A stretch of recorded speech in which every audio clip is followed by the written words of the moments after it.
technically had a great life. I had good earning, but I was constantly in a battle with something unfulfilled inside. Who was a person before Auliya or Mahayana?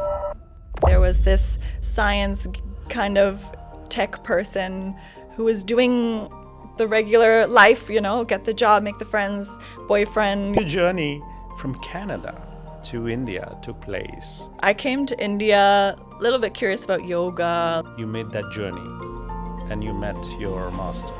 How did that happen? He was the first person who really had ears to listen to me. Living your dream can make you happy, can make you feel good about yourself. When yourself is gone, that's when the magic really happens in your life. You will find whatever you're searching for. Just don't stop. Don't give up. दोस्तों, आज की मेहमान हैं औलिया महायाना और उनके साथ आज के संवाद, आज के कन्वर्सेशन में हम ये जानने की कोशिश करेंगे कैसे उनकी जिंदगी बहुत कुछ होने के बावजूद भी खाली थी और कैसे उन्होंने इस खालीपन को भरने के लिए अपनी जिंदगी में अपने कंफर्ट जोन से बाहर कदम रखा, बाहर जाकर खोजना शुरू किया, कई जगह गई, कई एक्सपीरियंसेस किए और बाद में उन्हें मिला उनके जीवन का अर्थ, एक ऐसी जगह जहां आज वो अपने काम के साथ साथ अपनी स्पिरिचुअल लाइफ को भी जीती हैं, लोगों को भी हेल्प करती हैं।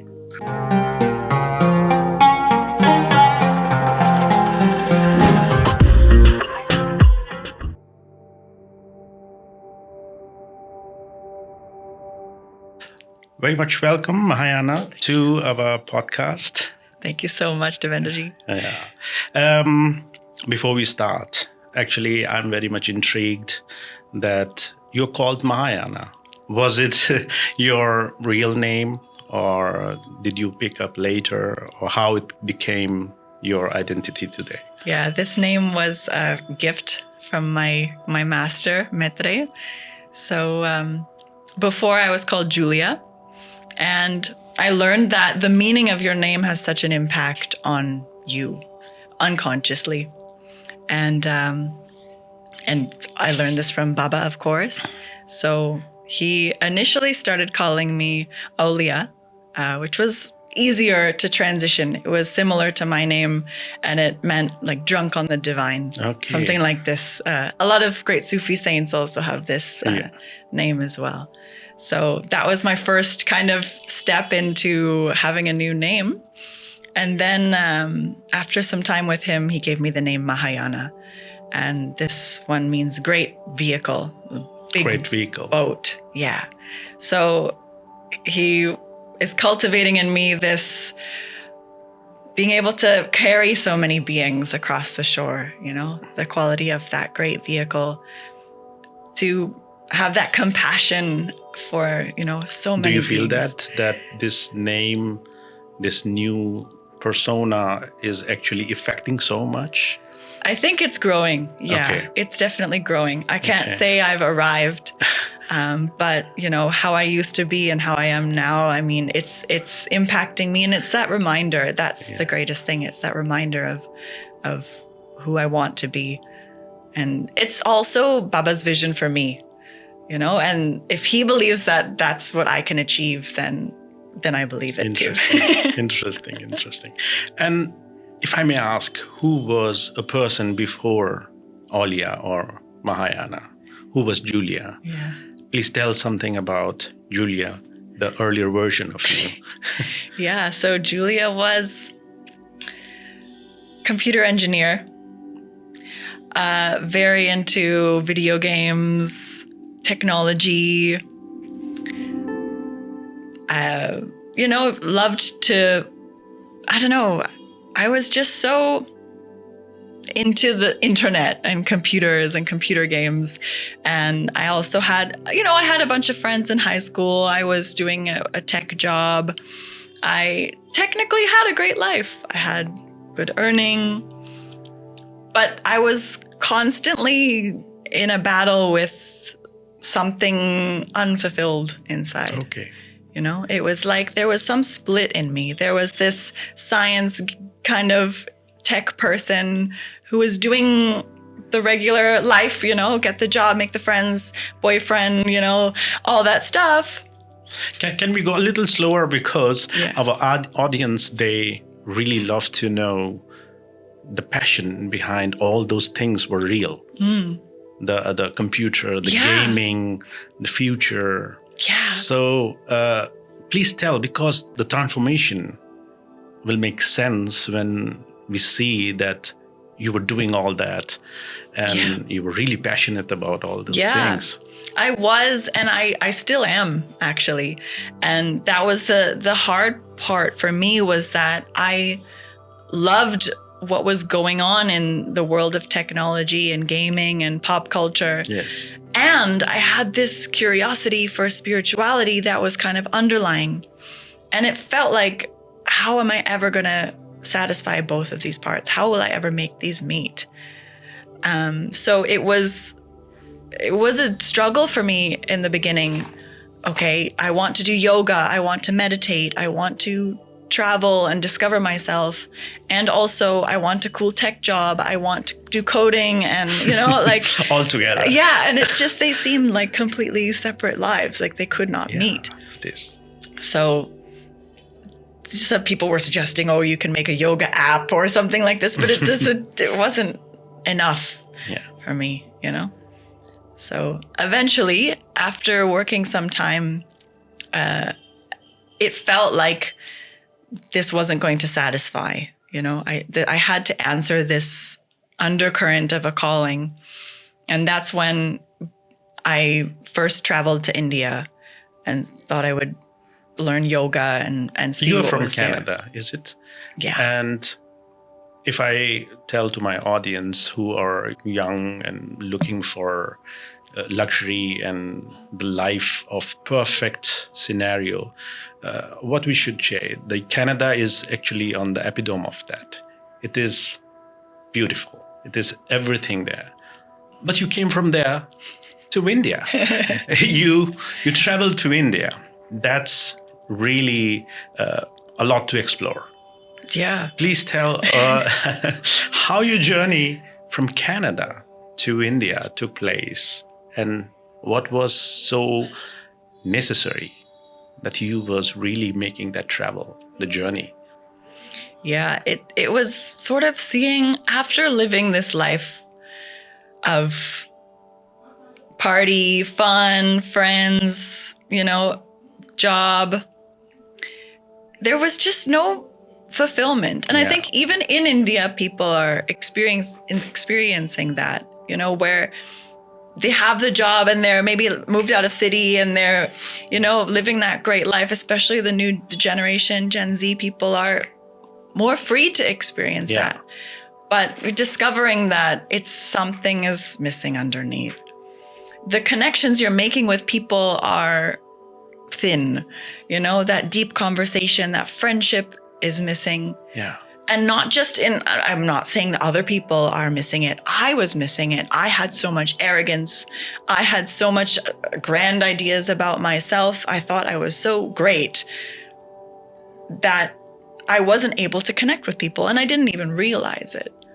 So I could tell something was missing, but I didn't know it was me. Yeah. It was my fault.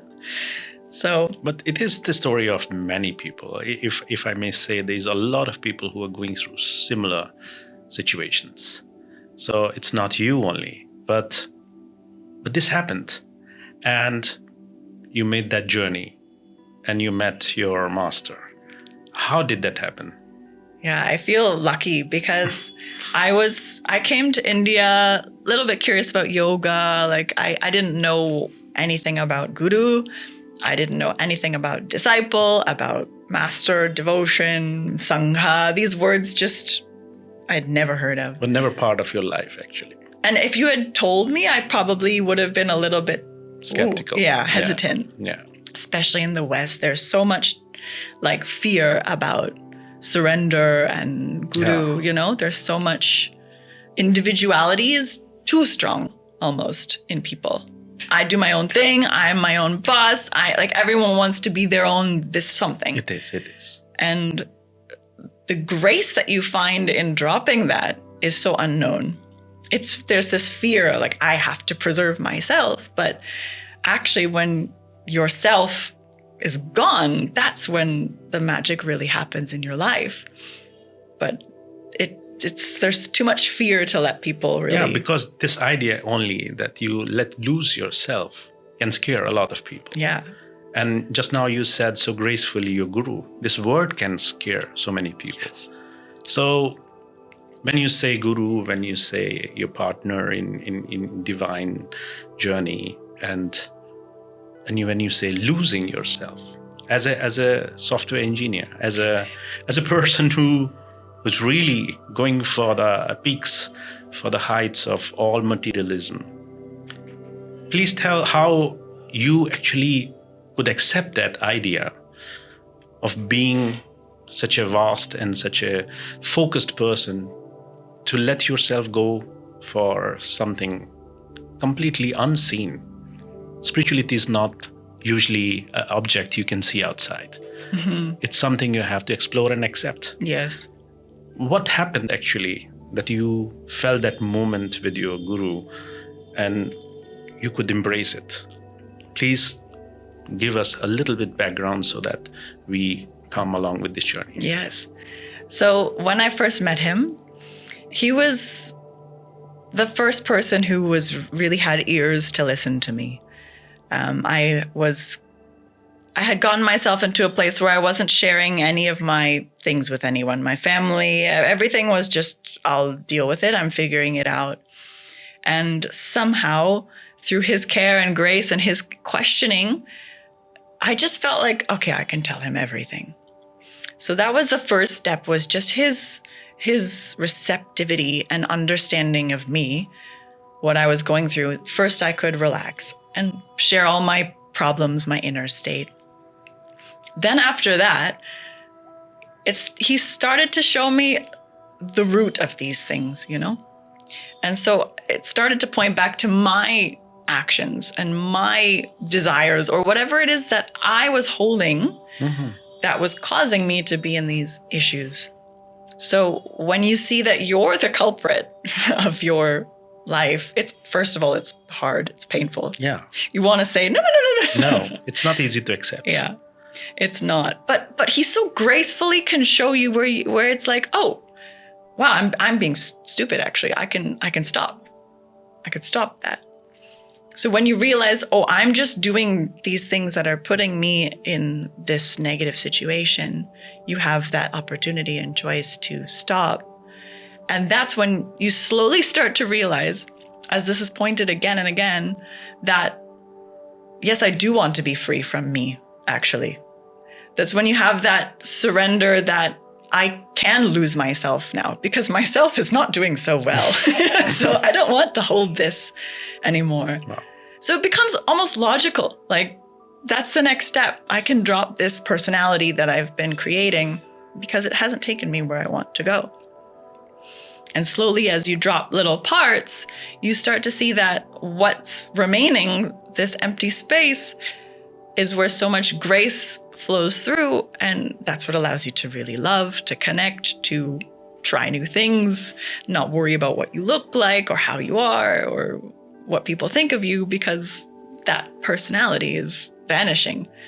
It sounds so relaxing when you say this, that you lose yourself. You get rid of what you were so many years, 20 years, 25 years. You were a person and you want to get rid of that person. You want to get rid of that personality. And if I hear this correctly, it sounds like you were always there.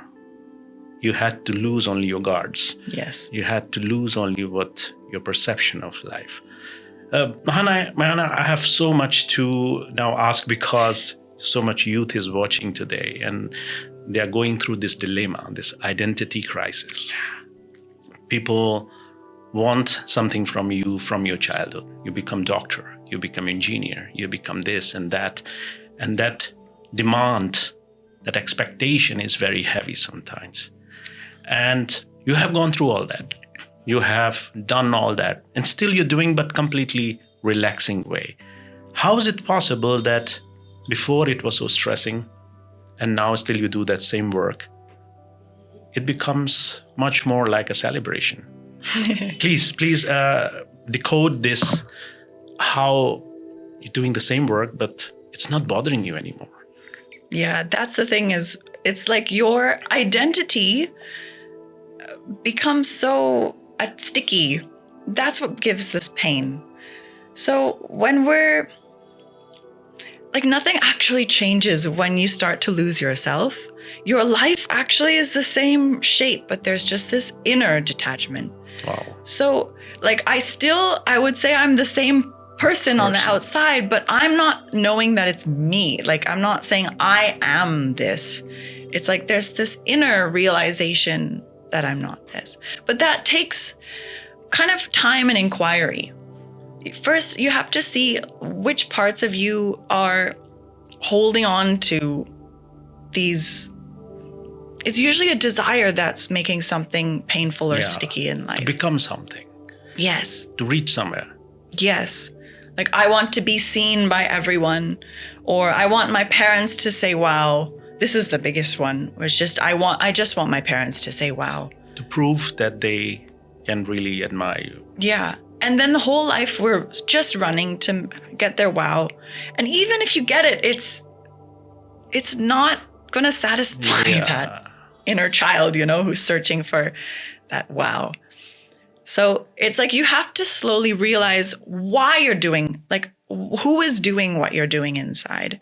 Who cares so much about that job or the money? It's what is the root purpose? And is that really what you want for your life? Are you really going to spend your life to work toward that? And if you can really, encounter that desire, and it's usually like a wounded desire. It's usually painful. Something happens in our childhood where we get kind of struck. And now all of a sudden a seed has been planted, and our whole life we're trying to rectify that trauma. You have to encounter that and say, okay, do I really want to spend my life revolving around this story that I'm not good enough, that I'm not as smart as my sister or my brother? Like, there's always something. If we can recognize that and go, oh, wait, that's silly, I don't actually want to follow that, then we can start to take those decisions. Yeah. Actually, you're telling two great things here. But before I can just go deeper, I must thank you that you are actually doing such a great thing. You have come from that part of your life, that feeling, that emotion, and now you're transforming completely different person. Obviously, there are so many people around you who is having some kind of hand in it, but obviously you're doing such a great job. So let me emphasize two things. First, you said the perception of others, the family, or anyone else who wants you to see different person. But you're not that person who wants to see the same thing in you. And I believe there are so many people right now, so many students who would really feel the same for themselves. That, oh, she's talking for me. She's telling me my story. And I believe you have come to the other side of this river. You have now seen how living your dream can make you happy, can make you feel good about yourself. I have several questions about youth because when I asked them that I'm going to meet this amazing person and she did that and she did that, they wanted to ask some questions. Do you like if I ask some of their questions as well? Yes. There is a boy who actually is 17, 18 years old, and he's struggling with his career and his personal feelings. And he wants to ask that about identity. Why do so many people secretly feel they have no real purpose? So he wish he can identify his purpose. He feels he's overburdened by others' ambitions. And I know you have just explained something like this. He thinks about real purpose. Mm-hmm. Yeah, this is something that I really struggled with. I wanted a purpose. Like, I felt so much of my youth was purposeless. And even I would be sitting journaling, like, I have a purpose in life, like, trying to manifest some purpose. I definitely understand this feeling. And for me, I had to ask myself the question, okay, imagine I had everything in life. I had the fame, I had the family, I had whatever it is you dream of. Imagine you have it all already done. Then what would you do? Yeah. Then how do you want to spend your time? For me, I felt like this was it. And my answer was people. It's the people I am around. That's what's most important to me. If you've already accomplished everything. So that's a question you can also ask yourself, if you've already achieved everything, then what is it you want to do? Great. Because I see that you have now transformed two things. You were first focused only on job and career, as many of us do in their life. And now you are living in celebration. You emphasize too much on Utsav, kind of happiness, joy of life. And you have now worked so many years on this one formation of you, Utsav Sangha. Please tell something about it, that how this is now part of you, and what are your plans, what are your dreams in and around this one theme of you? Yeah, I mean, feels like it's luck that fell into my lap, because when I was searching for something in spirituality, I wasn't satisfied by any techniques that were going on until I met Baba. I, couldn't connect with anything. And then I found he was just this fountain of wisdom and experience. And now through Utsav Sangha, it's like we're taking that and we're putting it into the hands of so many people. So we have programs, we have therapies, we have kirtan, we have festivals, we even have where people can come and stay with us. It's just destined for those people who really want to transform their lives. Who want to transform. Yes, because that's the first need. You have to have that urge to transform. And then wherever you are, we'll have something for you. Utsav Sangha is, we respect the whole spectrum of life. If you're with your family and you have kids, but you feel you want to grow something in your life, you can also come, and you don't have to leave everything and be a spiritual sannyas, We want to meet you where you are so that you can transform where you are. Because wherever you are, that's where God put you. You're supposed to be there. You have something to learn and grow in that place. So if you're in a job that you feel stuck, that's also where you're supposed to be. And let's learn how we can transform there.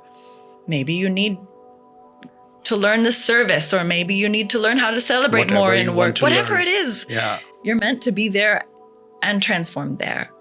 So we like to invite people wherever you are so that we can see where you are and water where you are, so that, your next great phase can come naturally, existentially. Great. No need to drop everything. Yes. I will ask you more about this, but before that, I like to make a sweet connection. As you just mentioned, your guru, and he actually made many changes in you. He made you believe. And I like to know how that experience was.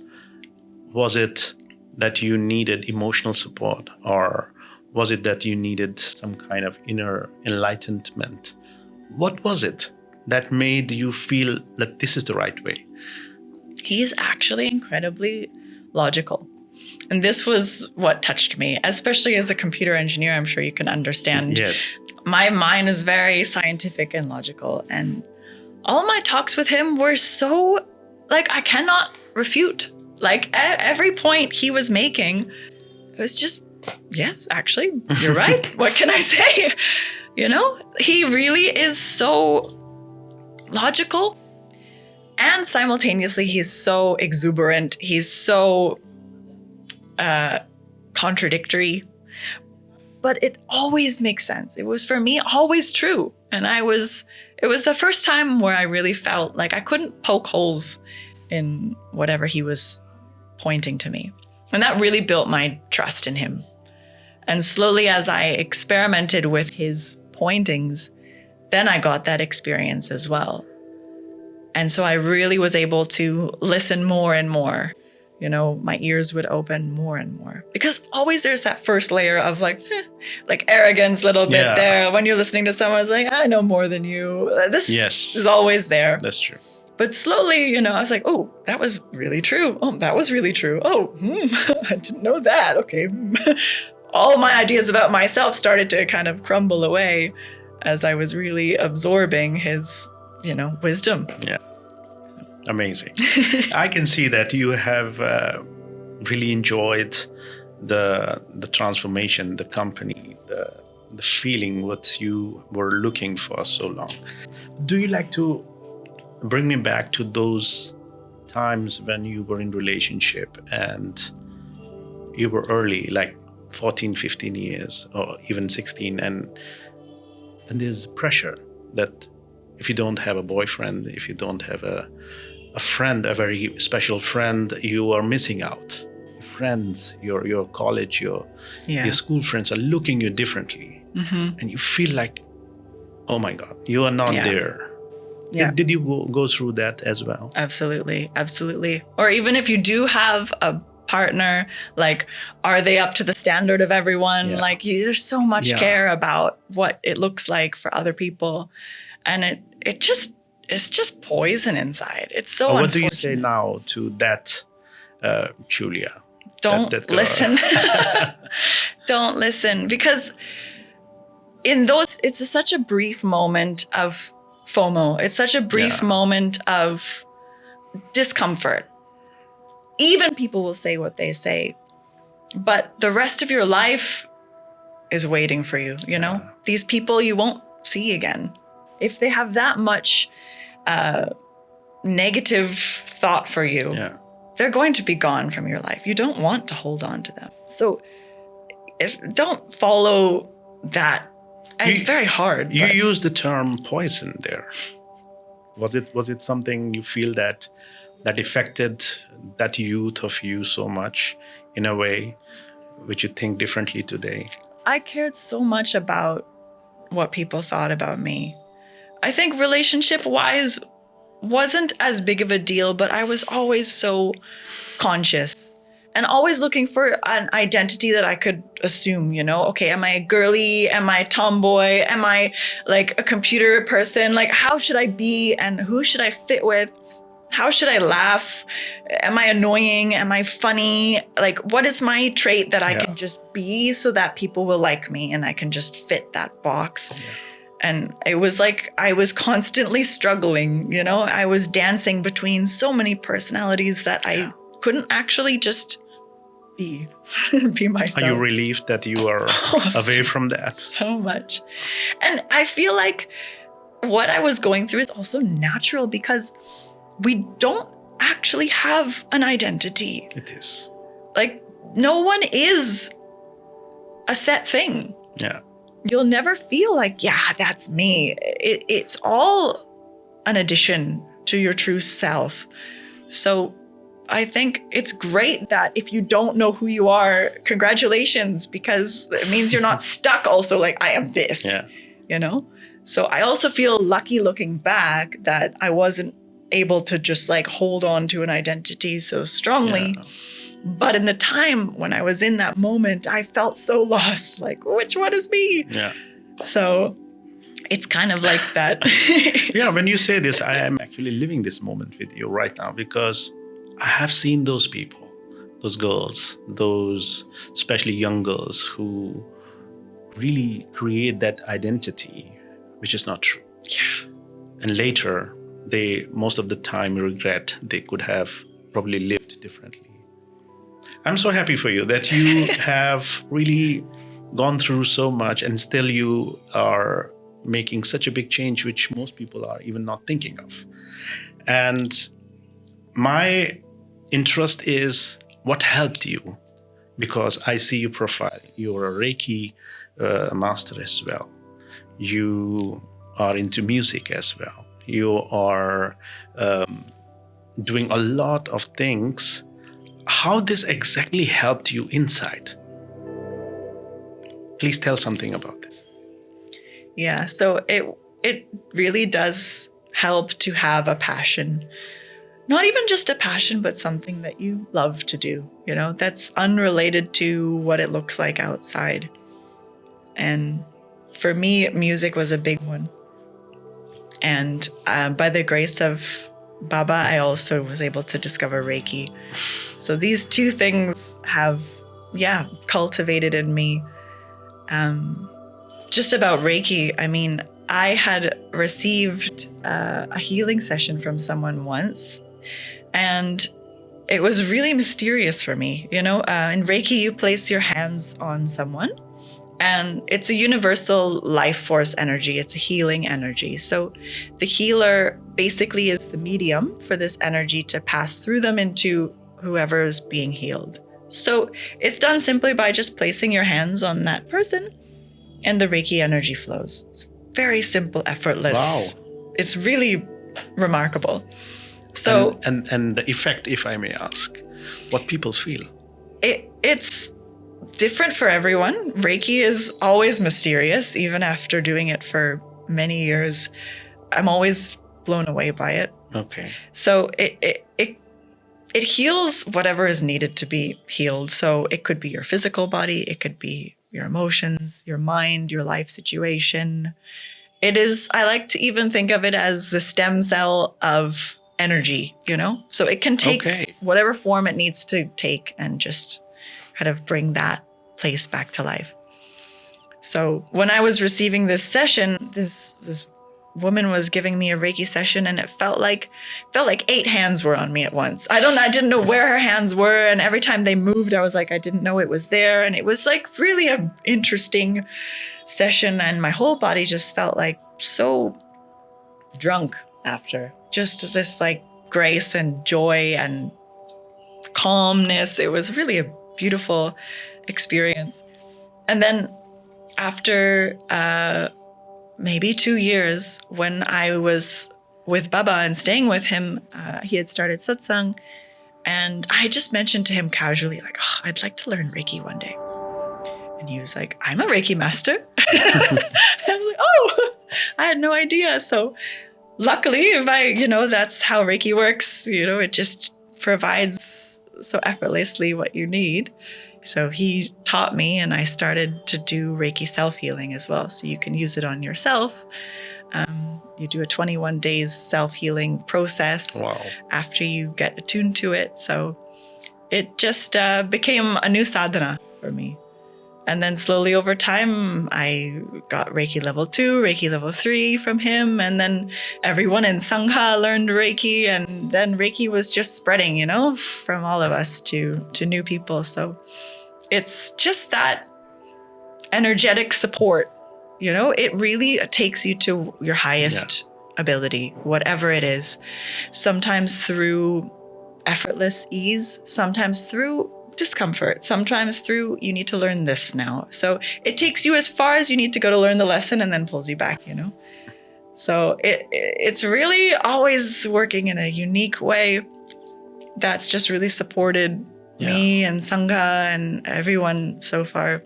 When I listen to you, I find it fascinating that a girl who is doing software engineering, gaming, career focused, and suddenly healing people with completely such a thing which a software engineer would not believe. It was hard for me at first. People who are too much into the science, too much into the physics and law of physics, they would not really think of energy and this kind of powers which you can flow from your side to another. Mm-hmm. But it is amazing that you have done this whole journey, and today you're on the other side. Yes. And I think in this kind of scenario about those young children who struggle and who think life is only one way, they have to do what they have to do. And I have some questions with one or two girls who are really struggling with some things. If you allow, I would ask about spirituality and real life contradiction. One girl asks, can you be ambitious and vacant at the same time? Wow. I think this just happened with you as well, because you had that question also. Can I do both things? Yes. I think it goes a little back to what I was saying before about it depends on who is working or who is doing things. So, if your ambition is coming from that wounded place of I have to show everyone, then this identity is active. It's not your highest expression of God who wants to do great. It's I want to show that I'm better than my is it brother. Insecurity? Whatever insecurity it could be. Maybe I won't have enough money, and so I have to earn. It could be so many different things. Okay. So you have to see the source of that ambition first, and clean it. It doesn't have to it's not like the ambition goes away, but we have to do it from I want to do great so I can serve humanity, so I can see this thing grow because I want to give back. Like some beautiful, expansive reason for your ambition goes in line with this awakening. Also recognizing that it's this just is what happening. I'm hearing first time. Cleaning your ambition, like polishing while you're doing something. Yeah, and really being honest with yourself. Because sometimes we also know, I have to do it from the right place. So I'm going to be ambitious from the right place. But really, you have to first encounter the real reason. And you have to, because it's easy to kind of cover it up. And I've seen this in myself as well, covering up the real reason with a higher conscious reason, But actually, we have to really encounter this root.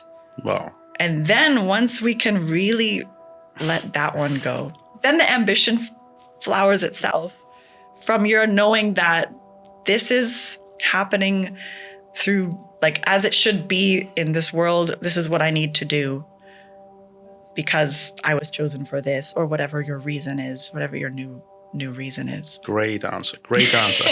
I have another one for you, because these children, they go a lot of things. He says it is a dark question. He wants to say this. Okay. He said, were the nights you questioned your entire transformation? Is it something that people in the night overthink and think they're growing and growing and growing, but they're staying in the same place? Mm-hmm. So he thinks he's not really growing, but in a loop where he is not able to do anything. Mm-hmm. Did you have also something like that in your personal life, and you had to do breakthrough, how you really do something and not only think about it? Yeah, I definitely was there, before. I think for me, before Sangha and before meeting my master, it was hard to know, am I growing or not? Because you just have you have your own mind, and you can convince yourself of anything. So I would say the way to address this concern is through your close ones, who you can really trust will give you an honest answer. You need someone outside to reflect back to you actually how you are and who you are. And you should be ready to also hear a little bit criticism as well. This is where growth comes, through that criticism and friction and doing something wrong.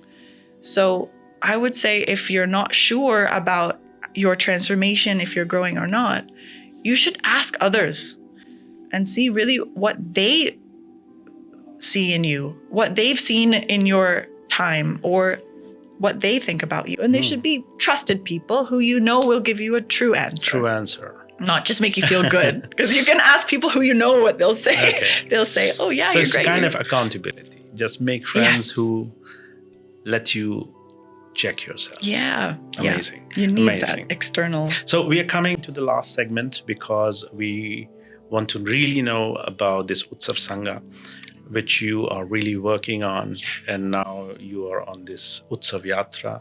You're going many cities, you're meeting a lot of people, you're doing a lot of street retreats, seminars with your guru, Maitreya, Yes. and your whole group.